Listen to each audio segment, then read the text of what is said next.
Olá, graça, paz, misericórdia e amor da parte do nosso Senhor e Salvador Jesus Cristo. Eu sou a Bispa Ana Carolina e você está assistindo ao programa Posso Crer no Amanhã, Família Bendita. E aqui comigo nos estúdios, meu esposo, Bispo Sérgio Costa. Graça e paz, amor. Graça e paz, meu bem, graça e paz, eleitos e eleitas do Senhor. Amém. É sempre com muita alegria que nos reunimos para falar a respeito da palavra que transforma, a graça Amém. de Deus. Este evangelho maravilhoso que Cristo deu ao apóstolo Paulo para que fosse pregado aos gentios. E é justamente isso que estaremos aqui compartilhando para todo o povo gentílico, a palavra da graça, libertadora, transformadora e redentora, em nome de Jesus. Amém. Queremos saudar a você que nos assiste aqui no Rio de Janeiro, através da Band Rio, mas sabemos também que ao redor do mundo todo há uma grande nuvem de testemunhas, pessoas que têm tido acesso à nossa programação através do nosso canal no YouTube, enfim, do nosso site igrejacristovive.com.br. Eu quero até motivar você a que faça uma visita ao nosso site, porque lá você encontra todo o material do nosso ministério, as mensagens em áudio, em vídeo do nosso apóstolo, as apostilas do nosso seminário Casa sobre a Rocha. Nosso ministério disponibiliza todo o material para que você realmente possa ter um foco na sua vida espiritual, crescer na graça e no conhecimento. Então, acesse igrejacristovive.com.br, navegue pelo nosso site e certamente você será muito abençoado, né? Porque nosso ministério entende que a base da nossa vida é o estudo da palavra, Amém. É o conhecimento, porque o conhecimento liberta, né, amor? Há tantas pessoas neste momento que são escravas nos seus pensamentos, nas suas emoções, porque não têm o conhecimento. Mas a partir do momento em que ela recebe o conhecimento, que ela busca o conhecimento, porque também é necessário que haja uma atitude, né, que você faça a sua parte, que você busque este crescimento para a sua vida espiritual, então aí há a libertação, a liberdade em Cristo Jesus. E essa liberdade ela é proporcionada pelo conhecimento da graça, não é, Amém. amor? E justamente isso que Paulo fala. Paulo, quando ele fala a respeito de alimento, ele fala, olha, eu tinha desejo de dar a vocês alimento sólido, mas infelizmente vocês ainda se alimentam com leite.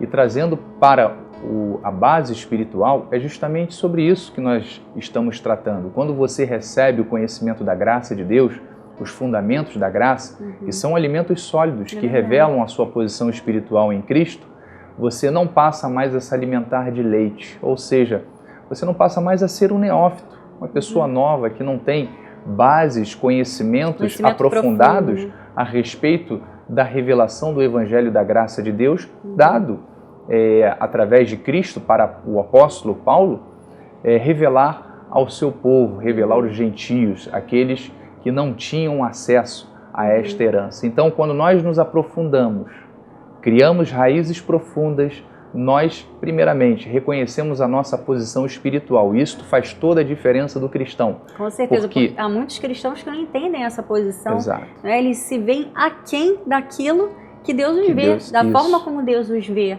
E é importante termos essa base firme sobre quem nós somos em Cristo e por causa de Cristo. Porque através dessa base de quem nós somos, nós vamos saber também aquilo que é nosso direito por herança. Quais são os dons que Deus outorgou ao seu povo?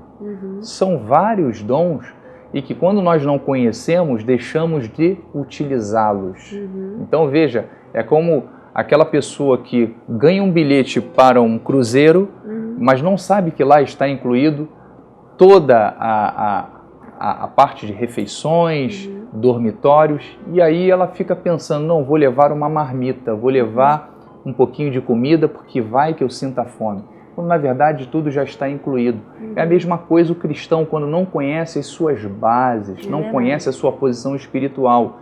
Ele, na verdade, se alimenta daquilo que é raso, superficial, quando na verdade Deus tem uma profundidade em revelação e conhecimento que nos outorgou, Ele nos outorgou para que possamos usufruir, para que possamos viver e rejeitar tudo aquilo que o mundo diz, tudo aquilo que não é mais para nós, não é mesmo? Porque o velho pacto, aquilo que aconteceu no passado na lei, não pertence a nós.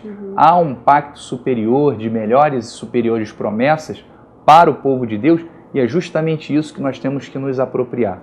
Isso só se dá, só é possível através do conhecimento. É verdade. E nós compreendemos, quando estudamos a palavra, o que é viver em Cristo no sentido da nova aliança. Amém. Né? Porque Paulo diz, o fim da lei é Cristo para a justiça de todo aquele que crê. Exato. Então, a vida em Cristo é uma vida pela fé. Amém. É uma vida de total confiança naquilo que o Senhor fez por Glória a nós. Deus. Nessa analogia que o meu esposo fez do cruzeiro, nós podemos pensar, há tantas pessoas que ainda acham que precisam fazer alguma coisa para alcançar uma plenitude que já nos foi dada por Cristo. É verdade. Né? Elas acham que há sempre um esforço a ser feito, há sempre uma obra a ser feita. Quando o apóstolo Paulo diz que nós recebemos a nossa salvação como um dom de Deus pela Amém. fé, para que ninguém se glorie nas obras, para que ninguém diga, foi o meu joelho, foram os dias que eu passei em abstinência alimentar, em jejum, enfim, em vigílias, em algum tipo de situação que gere um sofrimento na carne, uma dor interior, quando na verdade tudo foi nos dado por graça, pela graça do Senhor e somente por Ele, para que ninguém se glorie, porque toda honra e toda glória pertencem ao Senhor. Então é muito importante que você entenda este projeto espiritual, este plano perfeito de Deus para a sua vida. Talvez você tenha vivido muitos anos preso, escravizado por pensamentos de inferioridade.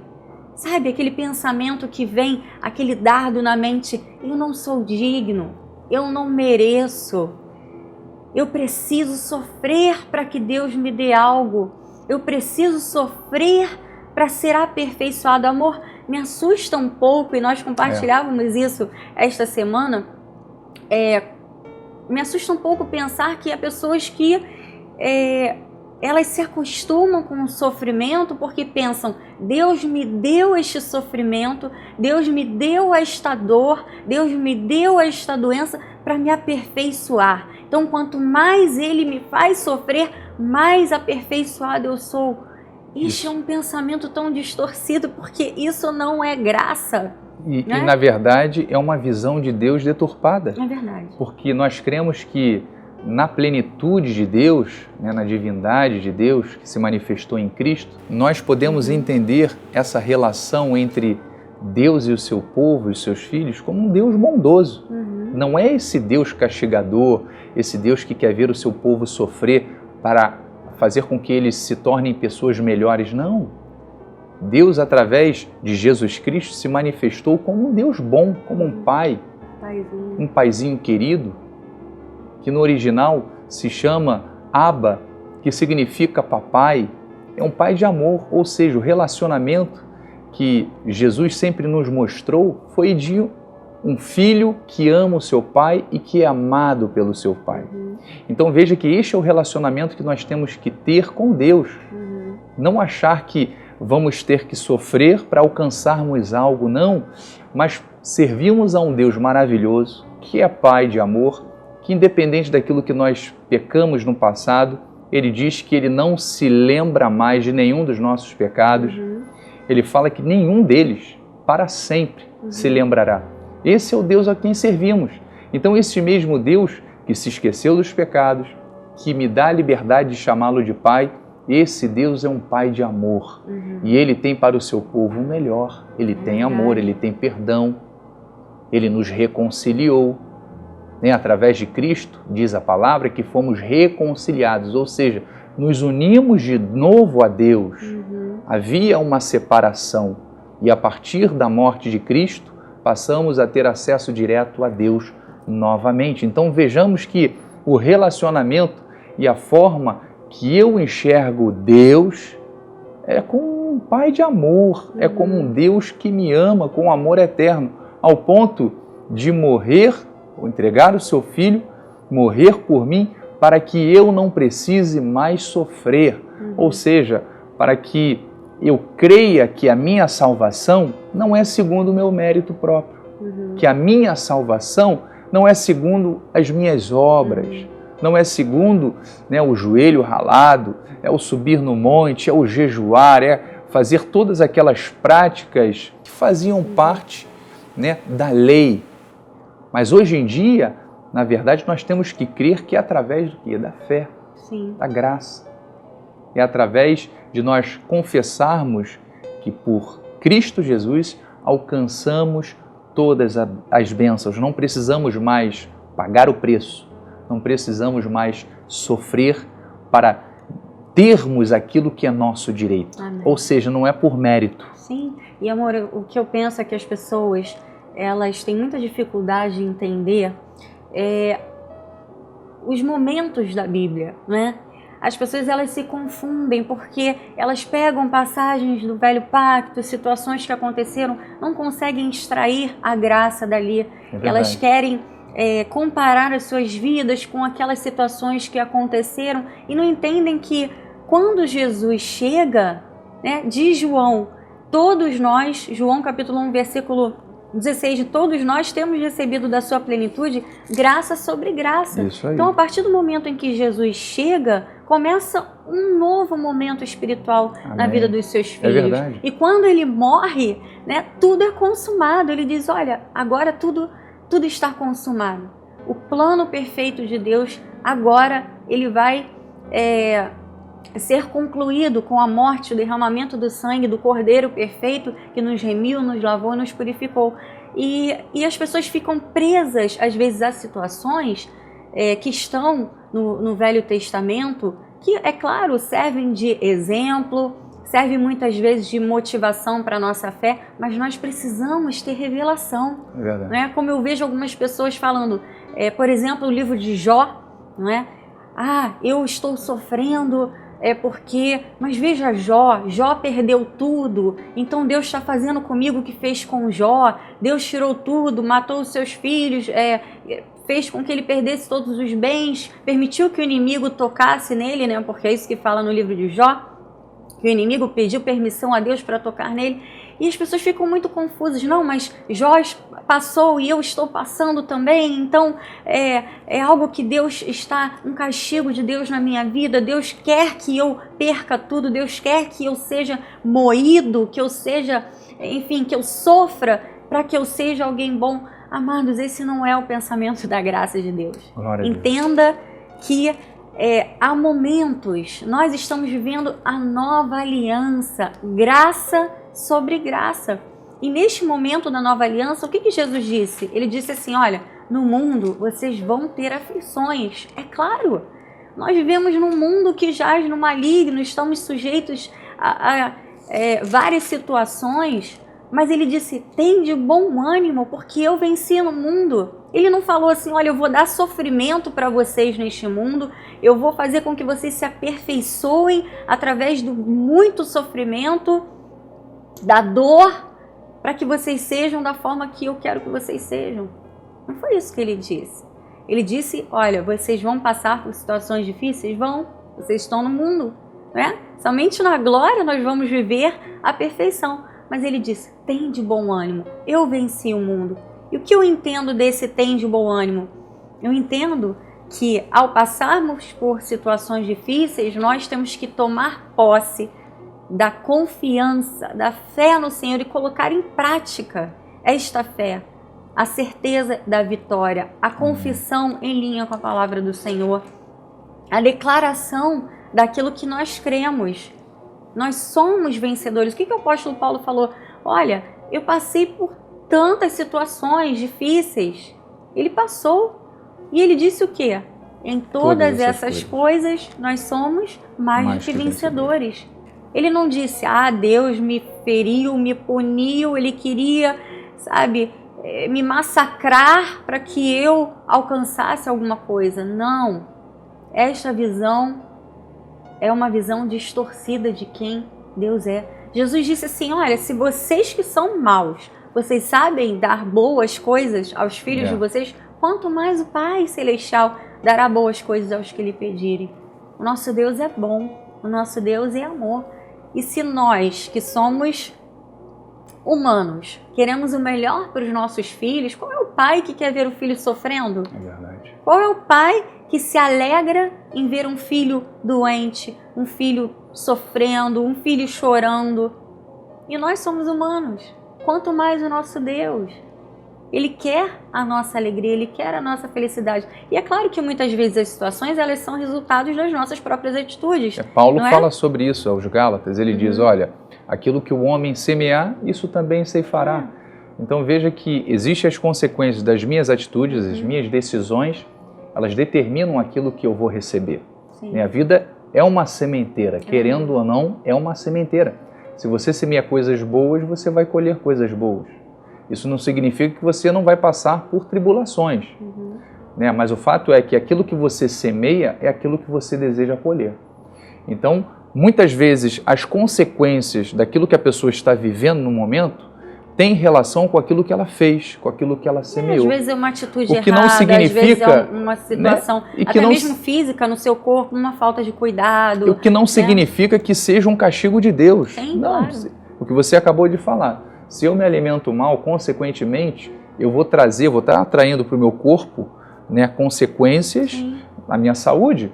Então veja que é o cuidado que nós temos que ter, né, em fazer aquilo que é certo, em seguir a palavra de Deus, a orientação de Deus. Para quê? Para que o meu caminho, a minha jornada, a minha vida seja tranquila, em harmonia, eu tenha paz no meu coração.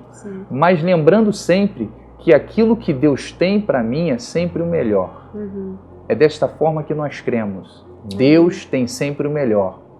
Então, independente, é claro, que por eu me alimentar mal, a pessoa adquire uma doença, por causa dessa doença Deus não pode curá-la? Claro que pode. Sim, nós cremos. Nós cremos, estaremos intercedendo, estaremos. Mas de fé. É aquilo, nós devemos entender o seguinte, que uma vez, Deus curou, eu vou continuar no mesmo erro? Eu vou continuar me alimentando mal? Não, eu estou buscando realmente problema para a minha vida. Não, eu vou tomar uma decisão certa. Eu vou cuidar da minha saúde.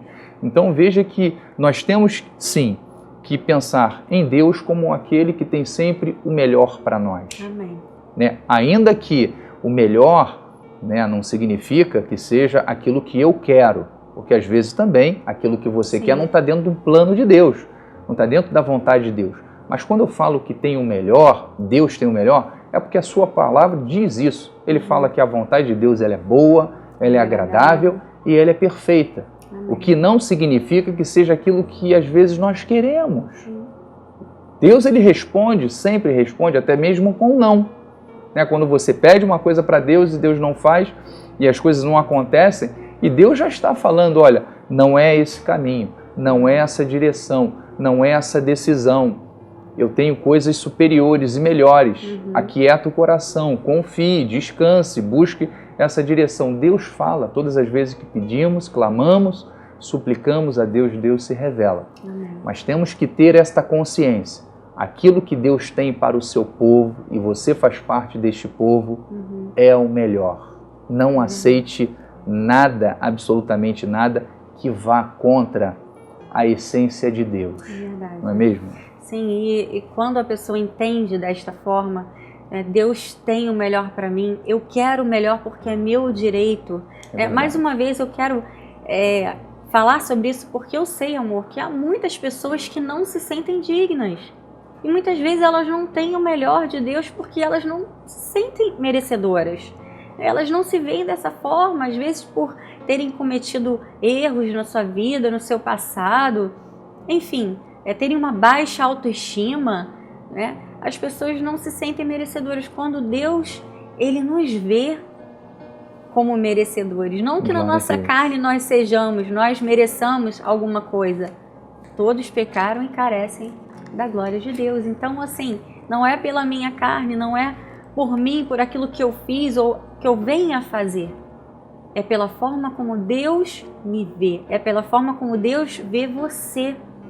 E Ele enxerga você como um filho amado, como um filho digno de receber a graça dEle, o favor dEle. Digno de ser habitação do Espírito Santo dele. Glória a Veja Deus. como você é valioso, você é valiosa. A palavra do Senhor diz que nós somos templos do Espírito Santo, habitação do Deus vivo. Você é templo do Espírito Santo, então há muitas evidências na palavra do Senhor que nos mostram claramente como Deus nos vê, que mostram claramente que nós devemos tomar posse desta herança espiritual e viver como um herdeiro, viver como uma herdeira, viver como alguém que recebeu do Senhor Jesus graça sobre graça. Amém. Recebeu e recebe diariamente, porque o que seria de nós se não fosse a graça do Senhor? É verdade. O que seria de nós se não fosse o favor do Senhor diário na nossa vida, nos proporcionando tudo aquilo que nós necessitamos?